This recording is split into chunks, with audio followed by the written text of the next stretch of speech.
இனி வருகின்ற நாட்கள் உங்களுக்கு நல்லதே நடக்கட்டும். அனைவருக்கும் வணக்கம். நம்ம இன்னைக்கு பார்க்க இருக்கிற ராசி மீன ராசி. மீன ராசி அன்பர்களுக்கு அடுத்து வருகின்ற 7 நாட்களும் எப்படி அமைந்திருக்கு? வருகின்ற 7 நாட்களும் சாதகமாக இருக்கா, பாதகமாக இருக்கா, தொழிலில், வியாபாரத்தில், நிதி நிலைமையில் என்னென்ன மாற்றங்களை இவங்க சந்திக்க இருக்காங்க? இந்த மீன ராசி அப்படிங்கிறது ரொம்ப அருமையான ராசி. ஏன்னா குரு பகவானோட ஆதிக்கத்தில் பிறந்தவங்க. அதனால் எப்பவுமே இவங்களுக்கு பணத்தட்டுப்பாடு அப்படிங்கிறது கொஞ்சம் கம்மி தான். எப்பவுமே பார்த்திங்கன்னா ஏதாவது ஒரு விதத்தில் இவங்களுக்கு பணம் திடீர்னு வரும். உங்களுடைய கஷ்டத்தை போக்கிடும்.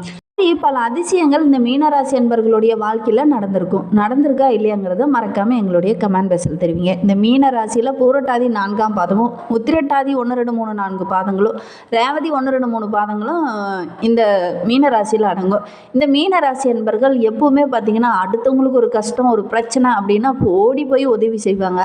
ஆனால் அவங்களுக்கு யாராவது உதவி செய்வாங்களா அப்படின்னு பார்த்திங்கன்னா ரொம்ப ரேர் தான். ஏன்னா எப்பவுமே பார்த்திங்கன்னா இந்த மீனராசி என்பர்கள் அடுத்தவங்களுக்கு ஒரு கஷ்டம் அப்படின்னா ஐயோ அவனுக்கு கஷ்டம் வந்துருச்சா, நம்மளும் போய் ஏதாவது செய்யலாம் அப்படின்னு போய் ஏதாவது ஒரு உதவி செய்வாங்க. கொஞ்சம் சிறுபிள்ளைத்தனமானவங்க அப்படின்னு கூட இந்த மீனராசி அன்பர்களை சொல்லலாம். ஏதாவது போய் பிரச்சனையை சரி பண்ணுறேன்னு சொல்லிட்டு இவங்களே போய் ஒரு சிக்கலில் மாட்டிக்கொள்ளக்கூடியவங்கள இந்த மீனராசி அன்பர்கள் இருப்பாங்க. அதே மாதிரி குருவோட ராசியில் பிறந்த தனுசு ராசிக்காரங்களும் பட்டுன்னு பேசிடுவாங்க. ஆனால் இந்த மீனராசி அன்பர்கள் ரொம்ப இதமாக பேசுவாங்க, ரொம்ப இங்கீதமாக பேசுவாங்க. தன்னுடைய இமேஜுக்கு எந்த ஒரு இடத்துலையுமே பாதிப்பு வந்துடக்கூடாது அப்படிங்கிறதுல ரொம்ப கவனமாக இருப்பாங்க இந்த மீனராசி என்பர்கள் அப்படின்னே சொல்லலாம். ஒவ்வொரு விஷயத்துலையுமே ரொம்ப திட்டமிட்டு செயல்படக்கூடியவங்க இந்த மீனராசி என்பர்கள். தனக்காரகனான குருவோட ராசியில் பிறந்திருப்பதனால ஒவ்வொருவருடைய மனது தான் முக்கியம். பணம் அடுத்தது 2வது பட்சம் தான். இவங்களுடைய மனதை நம்ம சம்பாதிக்கணும் அப்படிங்கிறது தான் முதல் விஷயம் அப்படின்னு நினைக்கக்கூடியவங்க இந்த மீனராசி என்பர்கள். யாராவது இவங்களை அவமானப்படுத்திட்டாங்க, எங்கேயாவது இவங்களுக்கு ஒரு இமேஜில் ஏதாவது ஒரு சின்ன இடைஞ்சல் இருக்குது அப்படின்னா அந்த இடத்துக்கு போகவே மாட்டாங்க. மறுபடியும் அந்த இடத்துக்கு போகிறத கூட இவங்க விரும்ப மாட்டாங்க இந்த மீனராசி என்பர்கள். இந்த மாதிரி நிறைய விஷயங்கள் இந்த மீனராசி என்பர்களுடைய வாழ்க்கையில் நடந்திருக்கா அப்படிங்கிறத மறக்காமல் எங்களுடைய கமெண்ட் பாக்ஸில் தெரிவிங்க. இந்த மீனராசி என்பர்களுக்கு அடுத்து வருகின்ற 7 நாட்களும் எப்படி அமைந்திருக்கு, கிரகநிலை அமைப்பு எப்படி இருக்குது அப்படிங்கிறது எல்லாமே இந்த வீடியோவில் விளக்கமாக சொல்லியிருக்கோம். நிச்சயமாக இந்த வீடியோ உங்களுக்கு ரொம்பவும் பயனுள்ளதாக தான் இருக்கும். அதனால் வீடியோவை கடைசி வரைக்கும் பாருங்கள். நீங்கள் இப்போ தான் ஃபஸ்ட் டைமாக நம்ம சேனலை பார்க்குறதா இருந்தால் நம்ம சேனலை சப்ஸ்கிரைப் பண்ணிவிட்டு கூடவே இருக்கிற பெல் ஐக்கானையும் கிளிக் பண்ணிக்கோங்க. அப்போ தான் நாங்கள் போடுற ஒவ்வொரு வீடியோவுமே உங்களுக்கு நோட்டிஃபிகேஷனாக வரும். நீங்கள் மீனராசி அன்பராக இருந்தால் மறக்காமல் நம்மளுடைய சேனலுக்கு ஒரு லைக் கொடுத்துட்டு உங்களுடைய உறவுகள் வகையில் அல்லது நண்பர்கள் வகையில் யாராவது மீனராசி அன்பர்கள் இருக்காங்க அப்படின்னா மறக்காமல் இந்த வீடியோவை அவங்களுக்கும் ஷேர் பண்ணி விடுங்க. மீனராசியில் நீங்கள் எந்த நட்சத்திரத்தில் பிறந்தீங்க, உங்களுடைய டேட் ஆஃப் பர்த் என்ன, அதே மாதிரி எந்த இடத்துல பிறந்தீங்க அப்படிங்கிறதையும் மறக்காமல் எங்களுடைய கமெண்ட் பாக்ஸில் தெரிவிங்க. ஜோதிட ரீதியாக உங்களுக்கு ஏதாவது சந்தேகம் இருக்குது அல்லது ஜோதிடர்கிட்ட ஏதாவது ஆலோசனை வேணும் அப்படின்னா டிஸ்கிரிப்ஷனில் நம்பர் கொடுத்துருக்கேன். அந்த நம்பருக்கு கான்டாக்ட் பண்ணி முன்பதிவு செய்துக்கோங்க. உங்களுடைய சந்தேகங்களுக்கு நல்ல ஒரு தீர்வு கிடைக்கும். இந்த மீனராசி அன்பர்களுக்கு வருகின்ற நாட்களுடைய கிரகநிலையை வைத்து ஆராய்ந்து பார்க்கும்போது ராசியில் சுக்கிரன், தனவாக்கு குடும்பஸ்தானத்தில் சூரியன், புதன், தைரிய வீரிய ஸ்தானத்தில் குரு, சந்திரன், பஞ்சமஸ்தானத்தில் பார்த்திங்கன்னா செவ்வாய், ருண ரோகஸ்தானத்தில் கேது, ஐனசைன போகஸ்தானத்தில் சனி பகவானும் ராகு என கிரக நிலைகள் அடுத்து வருகின்ற 7 நாட்களும் இந்த மாதிரி இருக்குது கிரகநிலை அமைப்பு. இதனால் இவங்களுக்கு எந்த மாதிரியான பலன்கள் வருகின்ற நாட்களில் கிடைக்க இருக்குது அப்படிங்கிறத விளக்கமாக பார்க்கலாம் வாங்க. ராசி அப்படிங்கிறது ரொம்ப அருமையான ராசி. எல்லாருக்கிட்டையும் ஏற்றத்தாழ்வு பார்க்காம சமமாக பழகக்கூடிய ஒரு குணமுள்ள ஒரு ராசி இந்த மீன ராசி.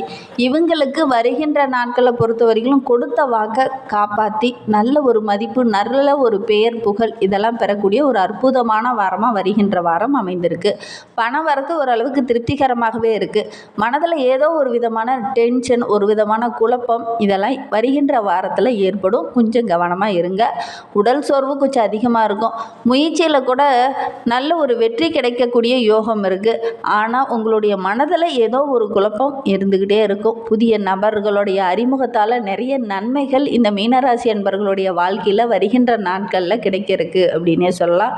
வீடு, வண்டி வாகனம் வாங்கலாம் அப்படின்னு நினைக்கிறவங்களுக்கு இது வாங்கக்கூடிய யோகம் இருக்குது, வாங்குங்க. அதே மாதிரி சின்ன சின்ன செலவுகள் வரும். வண்டி வாகனத்தினாலேயோ அல்லது வீட்டில் ஏதாவது பராமரிப்பு பணிகளோ இந்த மாதிரி ஏதாவது செய்வீங்க. அதற்காக கொஞ்சம் செலவு செய்ய செய்ய வேண்டிய ஒரு சூழ்நிலை இருக்குது. வழக்கு விவகாரங்களில் இருக்கிறவங்க கொஞ்சம் கவனமாக இருக்கணும். இந்த காலகட்டத்தில் நீங்கள் எதிர்பார்த்த அந்த சாதகமான பலன் கிடைக்கிறதுல சின்ன சின்ன தடைகள் வரும். தொழிலில் வியாபாரத்தில் சின்ன சின்ன தடைகள் வரும். இருந்தாலும் கொஞ்சம் நிதானமாக செயல்பட்டீங்க அப்படின்னா கண்டிப்பாக நல்ல ஒரு சாதகமான ஆதாயத்தை வருகின்ற நாட்களில் நீங்கள் எதிர்பார்க்கலாம். உங்களுடைய பேச்சு சாமர்த்தியம் சிறப்பாக இருந்தது அப்படின்னா வருகின்ற நாட்களில் வியாபாரத்தில் நல்ல ஒரு லாபம் கிடைக்கக்கூடிய யோகம் இருக்குது. உத்தியோகத்தில் இருக்கிறவங்களுக்கு அலுவலகம் தொடர்பான அலைச்சல் கொஞ்சம் அதிகமாக இருக்கும். குடும்பத்தில் சிறு சிறு பிரச்சனைகள் அப்பப்போ வரும். இருந்தாலும் வார இறுதிக்குள்ளே அந்த பிரச்சனையெல்லாம் சரியாயிரும். கணவன் மனைவிக்கிடையே கொஞ்சம் விட்டு கொடுத்து அனுசரித்து செல்வது நல்லது. பிள்ளைகளுடைய தேவையை இந்த காலகட்டத்தில் பூர்த்தி செய்வீங்க. பிள்ளைங்க மூலிமா கூட ஏதாவது ஒரு மகிழ்ச்சி தர மாதிரி ஒரு நல்ல சம்பவம் இந்த காலகட்டத்தில் நடக்கும். உறவினர்கள் வருகையால் வருகின்ற நாட்கள் ரொம்ப மகிழ்ச்சிகரமான நாட்கள் அந்த மீனராசி என்பர்களுக்கு அமைந்திருக்கு அப்படின்னே சொல்லலாம். குடும்பத்தை நிர்வகிக்கும் பெண்களுக்கு வருகின்ற நாட்களில் நீங்கள் எடுக்கிற ஒவ்வொரு காரியமே உங்களுக்கு சிறப்பாக அமைய இருக்குது அப்படின்னே சொல்லலாம். பண வரத்து ஓரளவுக்கு திருப்திகரமாகவே இருக்கும். எதிர்பார்த்தபடி நீங்கள் இந்த அளவுக்கு வரும் அப்படின்னு நினச்சிட்டு இருப்பீங்க. அதோட கூடுதலாகவே கொஞ்சம் கிடைக்கக்கூடிய யோகம் இருக்குது. பேச்சு சாமர்த்தியம் அதிகமாக இருக்கிறதுனால ஒவ்வொரு விஷயமே உங்களுக்கு வெற்றியாக அமையக்கூடிய ஒரு யோகமான வாரமாக வருகின்ற வாரம் இந்த மீனராசி என்பவர்களுக்கு அமைந்திருக்கு. மாணவர்களை பொறுத்தவரையிலும் பாடங்களை படிக்கும்போது ஒரு முறைக்கு 2 முறை கூடுதலாக படிச்சிங்க அப்படின்னா நல்ல ஒரு மதிப்பெண் பெறக்கூடிய யோகம் இருக்குது. மற்றவங்களுடைய பாராட்டும் இந்த காலகட்டத்தில் இந்த மீனராசி மாணவர்களுக்கு கிடைக்கும். உங்களுடைய திறமைக்கு நல்ல ஒரு அங்கீகாரமும் நல்ல ஒரு வெற்றியும் கிடைக்கக்கூடிய யோகமான வாரமாக வருகின்ற வாரம் இந்த மீனராசி மாணவர்களுக்கு அமைந்திருக்கு. மீனராசியில் பூரட்டாதி 4ஆம் பாதத்தில் பிறந்தவங்களுக்கு வருகின்ற 7 நாட்களும் எப்படி அமைந்திருக்கு அப்படிங்கிறத பார்க்கலாம் வாங்க. இந்த காலகட்டத்தை பொறுத்தவரையிலும் இந்த பூரட்டாதி நட்சத்திரக்காரர்களுக்கு உங்களுடைய தாய்மாமன்கிட்ட ஏதாவது சின்ன சின்ன கருத்து மோதல்கள் ஏற்படுறதுக்கான வாய்ப்பு அமையும். கொஞ்சம் விட்டு கொடுத்து அனுசரித்து செல்லுங்க. குடும்பத்தோடு கொஞ்சம் மனம் விட்டு பேசுங்க. நீங்கள் மனதுக்குள்ளே ஒன்று வச்சுட்டு வெளியில் ஒன்று பேசுனீங்க அப்படின்னா அது உங்களுக்கு பிரச்சனையாக முடிந்துடும். அதனால் முடிந்த அளவுக்கு மனம் விட்டு பேசுகிறதுக்கு பாருங்கள். வருகின்ற நாட்களும் உங்களுக்கு நன்மை நிறைந்த நாட்களாக அமையும். உத்தியோகத்தில் இருக்கிறவங்க கூட இந்த டைமு அதிகமாக கொஞ்சம் உழைக்க வேண்டிய ஒரு சூழ்நிலை இருக்கலாம். உழைப்புக்கேற்ற பலன் கிடைக்கிறதுல கூட சின்ன சின்ன தடைகள் வரும். கவனமாக இருங்க. உழைப்புக்கேற்ற பலன் டக்குன்னு கிடைக்கலையே அப்படின்னு ஒரு சிலர்லாம் வருத்தப்பட வேண்டிய ஒரு சூழ்நிலை இருக்குது. அதனால் ரொம்ப கவனமாக இருங்க. இந்த காலகட்டத்தில் அவசரமாக பலன் கிடைக்கிறதுல சின்ன சின்ன இடைஞ்சல்கள் வரும். உடனே பலனை எதிர்பார்க்க வேண்டாம். உத்திரட்டாதி நட்சத்திரத்தில் பிறந்தவங்களுக்கு வருகின்ற 7 நாட்களும் எப்படி அமைந்திருக்கு அப்படிங்கிறத பார்க்கலாம். எல்லா வகையிலையும் நன்மை கிடைக்கக்கூடிய ஒரு அற்புதமான வாரமாக வருகின்ற வாரம் அமைந்திருக்கு. மாணவர்களும் கல்வியில் நல்ல ஒரு முன்னேற்றத்தை இந்த காலகட்டத்தில் நீங்கள் எதிர்பார்க்கலாம். இதுவரை தொந்தரவு செஞ்சுக்கிட்டு இருந்த ஒரு நோய் பிரச்சனை உங்களை விட்டு படிப்படியாக விலக ஆரம்பிக்கும். உங்களுடைய வாழ்க்கையில் கூட ரொம்ப மனக்குழப்பம், ஒரு மனபாரம், ஒரு விதமான பயம், பதட்டம் இதெல்லாம் இருந்தது இல்லையா, அது படிப்படியாக குறையும். வரவேண்டிய வருமானம் கரெக்டான டைமில் வரும். நீண்ட நாளாக அடைக்க முடியாத இருந்த ஒரு கடனை கூட இந்த காலகட்டத்தில் இந்த உத்திரட்டாதி நட்சத்திரக்காரங்க அடைப்பீங்க. தொழிலதிபர்கிட்ட நீங்கள் எதிர்பார்த்த அளவுக்கு நல்ல ஒரு வருமானம் கிடைக்கும். மேல் அதிகாரிகளுடைய பாராட்டும் வருகின்ற நாட்களில் கிடைக்கக்கூடிய யோகம் இருக்குது. ரேவதி நட்சத்திரத்தில் பிறந்தவங்களுக்கு அடுத்து வருகின்ற 7 நாட்களும் எப்படி அமைந்திருக்கு அப்படிங்கிறத பார்க்கலாம். இந்த காலகட்டத்தில் புதிய ஒப்பந்தங்கள் உங்களுக்கு கை கொடுக்கும் அப்படின்னே சொல்லலாம். தொழிலதிபர்கள்கிட்ட பேசும்போது கொஞ்சம் எச்சரிக்கையாக இருக்கணும். குறிப்பாக கணவன் மனைவிக்கிடையே இருந்த அந்த சின்ன சின்ன பிரச்சனை எல்லாமே சரியாகி நல்ல ஒரு ஒற்றுமை அதிகரிக்கக்கூடிய நாட்களாக வருகின்ற நாட்கள் அமைந்திருக்கு அப்படின்னே சொல்லலாம். மனைவி வெளியில் கூட நீண்ட நாளாக சின்ன சின்ன சொத்து பிரச்சனை இருந்திருக்கும். இனி அந்த சொத்து பிரச்சனை எல்லாம் சரியாகி அந்த சொத்து பிரச்சனை கூட உங்களுக்கு சாதகமாக இருக்குது அப்படின்னு சொல்லலாம். வியாபாரத்தில் கூட கொள்முதலை கொஞ்சம் அதிகப்படுத்துவீங்க. தயக்கமின்றி இந்த டைமை அதிகப்படுத்துங்க. வருகின்ற நாட்களில் நல்ல ஒரு வருமானம் கிடைக்கும். வியாபாரம் பெருகும். போட்டியாளர்கள்கிட்ட பேசும்போது கொஞ்சம் நிதானமாக பேசுங்க. இல்லை அப்படின்னா போட்டியாளர்கள் உங்கள்கிட்ட சின்ன சின்ன வாக்குவாதத்தில் ஈடுபடக்கூடிய சூழலை அமைந்துடும். கவனமாக இருக்கிறது நல்லது. இன்னுமே உங்களுடைய வாழ்க்கை ரொம்ப சிறப்பாக இருக்கணும் அப்படின்னா தினமுமே விநாயகருக்கு அவல் படைத்து வழிபட்டுக்கிட்டு வாங்க. கண்டிப்பாக நல்ல ஒரு மாற்றம் வரும். ஸ்ரீ கணபதியை வணங்குங்க. உங்களுடைய எதிர்பார்ப்புகள் எல்லாமே படிப்படியாக நிறைவேறும்.